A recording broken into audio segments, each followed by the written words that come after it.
Hola, ¿cómo estás? Hoy vamos a hablar de los miedos. ¿Cómo podemos hacer para trascenderlos? O sea, para ir más allá de ellos, para actuar independientemente de que tengamos miedo. ¿De dónde vienen esos miedos? ¿Y de qué forma repercuten en nuestra vida, verdad? ¿Cómo hacemos para pasarlos y poder conseguir nuestras metas? Te sugiero que tengas un lapicerito, algo con que tomar nota, por ahí una libretita, para que tomes nota de las cosas que consideras que más se aplican a tu vida. De mi lado, aquí tengo mis notas también, para que no se me olvide decirte nada importante. Tengo un poquitito de agua, para que no se me seque la garganta. Y vamos a empezar diciendo que los miedos es lo que nos separa de nuestra meta y de nuestra felicidad. ¿Por qué de nuestras metas y nuestra felicidad? Bueno, porque muchas veces dejamos de hacer cosas que queremos, que deseamos tener, que deseamos hacer y no las hacemos por miedo. Hace poco hice una encuesta muy interesante en mis redes sociales, no sé si te habrá llegado por ahí, donde preguntaba que si tú en algún momento has dejado de hacer algo por miedo, algo que tú considerabas importante. Pues te cuento que un 75% de la gente me dijo que sí, que había dejado de hacer cosas por miedo, mientras que un 25% me dijo que no. Entonces me parece muy interesante, definitivamente es algo que nos afecta en nuestro diario vivir y tenemos que ver cómo podemos enfrentarlo y pasarlo y vivir con eso y gestionarlo, como digo yo, de la forma correcta. Te decía, si tú por ejemplo quieres ser doctor y te pones a pensar, ay no, es que qué miedo, porque es que esa carrera es muy larga, y si no doy la talla, y si a los demás les va mejor que a mí, y si me empiezo a sentir mal de tanto estudiar y tanto trasnochar, y sí, y sí, y sí, y al final ni siquiera intentas ser doctor. Nunca llegarás a saber qué fue ni siquiera intentarlo. Otro ejemplo, quieres volverte una mujer fit, de gimnasio, fuerte, que se te tonifiquen los músculos para sentirte mejor. Pero ¿y si ya estoy muy vieja para eso? ¿Y si voy al gimnasio y la gente se ríe de cómo me veo con la licra? ¿Y si todas son más bonitas que yo? ¿Y si nunca me llego a adelgazar? Y sí, y sí, y sí, y al final no lo hacemos y no, ni siquiera fuimos el primer día al gimnasio. Entonces, esos son ejemplos que nos dejan claro lo que yo te estaba diciendo. Muchas veces los miedos se interponen entre nosotros y nuestra felicidad o entre nosotros y nuestras metas. Definitivamente las cosas no ocurren solas, ¿verdad? Siempre que queramos que haya algún cambio en nuestra vida, tenemos que actuar de alguna forma. La estrategia de quedarnos esperando a que los cambios nos vengan del cielo, a que el trabajo que queremos llegue, a que la profesión que queremos llegue, a que aquel negocio que queremos poner llegue por sí solo, eso no va a pasar. Entonces es muy importante que aprendamos a tomar acción y a entender que los miedos siempre van a estar allí cada vez que haya una situación nueva, un obstáculo, pero que perfectamente podemos gestionarlos y seguir avanzando independientemente de ellos. Bueno, de mi parte, te quiero contar que soy una experta en miedos y por eso me atrevo a dar esta pequeña charla. Te voy a contar. Primero, bueno, yo te había comentado en algún momento de mi historia. Yo soy divorciada, me divorcié a los 32 años, era muy joven, tenía un hijo de 4 años. Yo lo veía tan pequeño y yo decía, ay Dios, qué miedo. ¿Y si después me despiden del trabajo y no tengo cómo mantenerlo?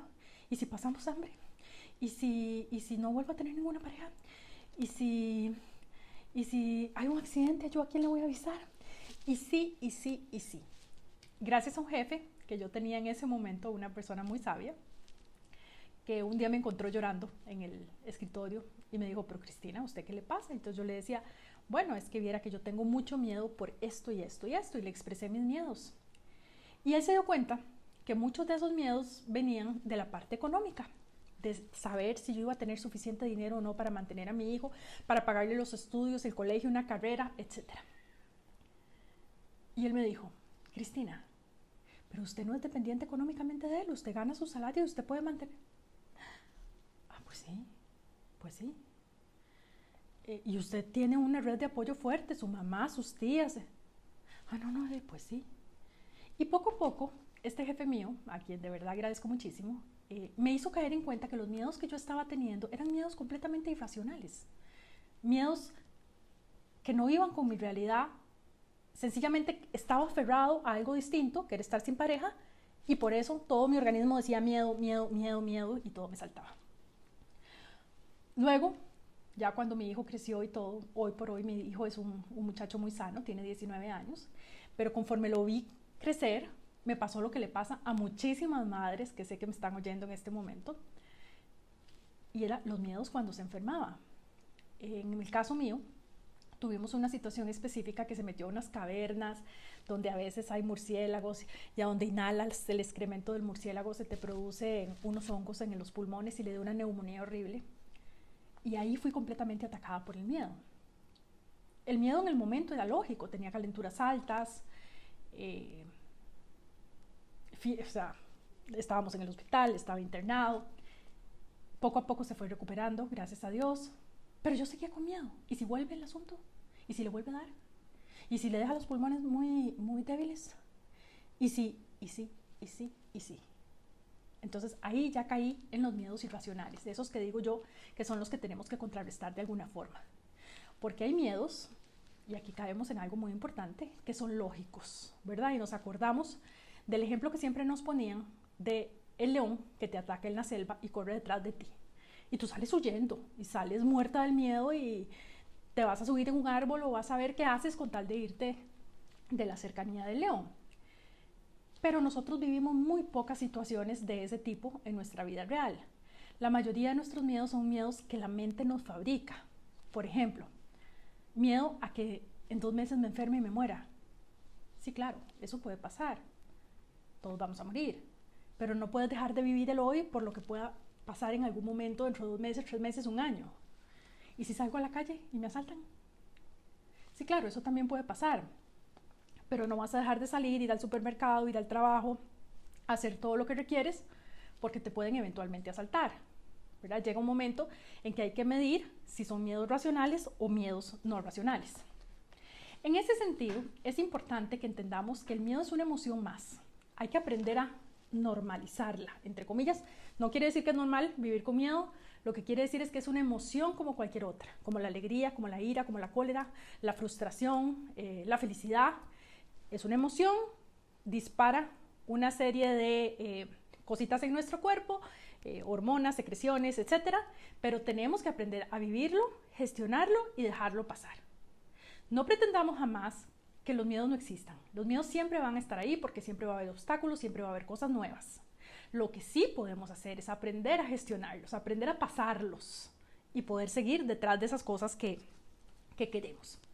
He sabido que todas las personas sentimos miedo, incluso las personas de mucho éxito, cantantes, actrices, artistas, las personas que hablan en público. Y ojo, hablar en público es uno de los miedos que la gente más te dice cuando hace una encuesta de cuáles miedos son los que se apoderan de ti. Hablar en público es uno de los que más se menciona. Bueno, se sabe que la gente que vive en eso también siente sus cosquillas y sus cosas antes de entrar al escenario, antes de tomar la palabra. Eso no desaparece nunca, pero ellos aprenden de diferentes formas a gestionarlos. Entonces, te repito, todas las personas sentimos miedo de alguna forma. Habrá gente que diga que no, esa gente se está autoengañando, porque eso es una emoción más de las emociones humanas. Habrá gente que ni siquiera se da cuenta, porque disfraza el miedo con otros sentimientos, por ejemplo, el sentimiento de no tengo tiempo o de que qué pereza hacer tal cosa. No, no es pereza, es miedo lo que tienes de hacerlo. No es que no tienes tiempo, es que no le quieres dedicar tiempo a pensar en eso porque eso te da miedo. Entonces, de una u otra forma, todos siempre sentimos miedo. Ahora, ¿cuáles son las causas de este miedo? ¿De dónde viene el miedo? Bueno, aquí tenemos que hablar un poquitito del cerebro y sus diferentes partes. Hay una parte de nuestro cerebro que es la parte, digamos, desarrollada de forma más antigua, que es la parte reptiliana. Es como la parte primitiva, que tiene una función importantísima, que es protegernos de cualquier cosa que nos amenace. Pero esta parte reptiliana vive todavía en la época del león. Entonces, es la parte que te dice peligro y que te pone a tratar de huir o a tratar de enfrentar, ¿verdad?, ante situaciones que son solamente desconocidas para él. No necesariamente son situaciones de mucho peligro, pero con solo que sea algo nuevo, algo que no has hecho nunca, el cerebro te va a decir, defiéndete, defiéndete, cuidado, cuidado, ¿verdad? Hay otra parte del cerebro que es la parte límbica, que ahí se supone que están alojadas todas las emociones. Y está luego la parte más estudiada recientemente, que es el neocórtex, que es la parte del lóbulo frontal, es la parte donde se supone que está la conciencia y que es la que podemos expandir mediante procesos de meditación. ¿Ok? Muy bien, esas tres áreas están ahí, ¿verdad? Juntas. Como te decía, en la parte primitiva hay muchos miedos de tipo irracional completamente. Tenemos que poner a trabajar nuestra parte frontal para poder medir de forma lógica si esos miedos que estamos teniendo son racionales o no lo son. Porque la parte primitiva te dispara en automático, con la gravedad de que te dispara sencillamente por no conocer cosas. Con solo que a ti se te presente una situación que no has vivido, ya esa parte te dice, cuidado, peligro, y entonces uno se pone en estado de alerta. ¿Qué es lo que hay que hacer? Aprender a gestionar esto. Como te decía, en este momento los riesgos reales de supervivencia son muy pocos. Te puedo poner un ejemplo. Fuiste a hacer unas compras, te cayó la noche, estás en un callejón un poco oscuro mientras vas a tu carro y sientes que alguien te está siguiendo. Bueno, vuelves a ver y en efecto hay dos hombres que te vienen siguiendo, pero bueno, puede ser idea tuya, caminas un poco más rápido, los hombres caminan un poco más rápido, das vuelta en una esquina, los hombres dan vuelta en una esquina. Bueno, en ese momento es completamente normal que sientas miedo. ¿Por qué? Porque estás ante una situación de un peligro que puede ser real. Como te decía, hay otros peligros que son completamente inventados por nuestra mente, ¿verdad?